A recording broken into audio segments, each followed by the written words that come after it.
अभी तक जो जगदर्शन शास्त्र के समाधिपाद का जो 39वां श्लोक तक व्याख्यान हो चुका है, अभी आ रहा है जो 40 नंबर सूत्र, जो समाधिपाद का 40 नंबर सूत्र है। उसमें महर्षि पतंजलि कहते हैं कि परमाणु परम महत्वांतो अस्य वशीकार, परमाणु परम महत्वांतो अस्य वशीकार। वहां कहते हैं कि अस्य वशीकार मतलब उसका वश में हो जाते हैं। अस्य उसका जो ध्यान करता है, जो ध्यान में सिद्धि लाभ करता है, उसका वश में हो जाते हैं। कौन? परमाणु परम महत्वांत। परमाणु और महत्व, परम महत्व, ये दोनों उसका जो है वश में हो जाते हैं। तो इसमें आता है कि परमाणु, परमाणु कहते हैं कि अणु से भी अणु को, जो क्षुद्राति क्षुद्र अणु से अणु तक जो होता है उसको परमाणु बोला जाता है। तो यहाँ सूत्र में कहा जाता है कि अंत, परमाणु परम महत्व अंत। अंत का मतलब शेष। तो जो परमाणु का शेष हो जाता है, अर्थात इसके बाद कोई भी अणु नहीं रहता है। अणु को जो क्षुद्राति क्षुद्र करते जाने से भी जहां तक जा सके, अभी जो है वैज्ञानिक पद्धति में जो अणु को, वस्तु को अणु में परिणत किया जाता है और अणु को फिर जो है ऐसे परमाणु में परिणत किया जाता है।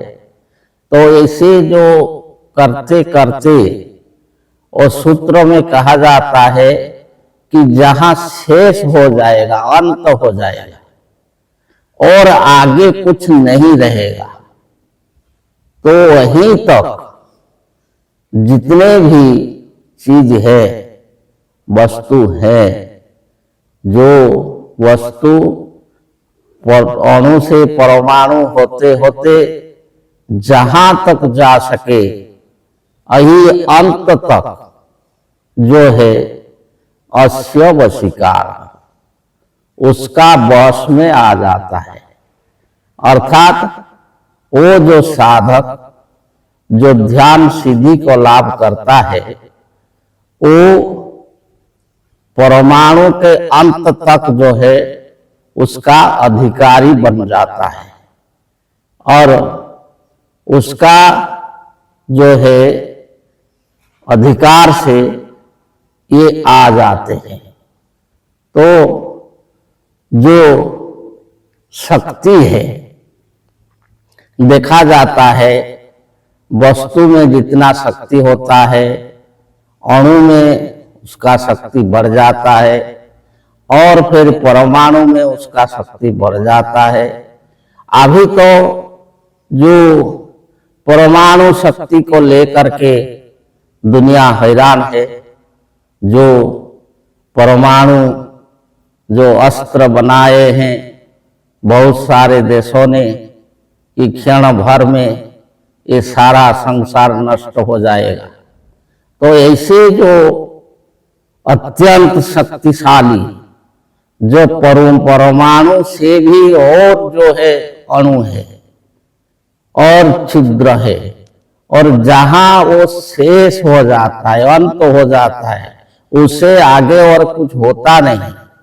तो वहीं तक जो है इस साधक का अधिकार होता है, वो साधक इसका अधिकारी बन जाता है।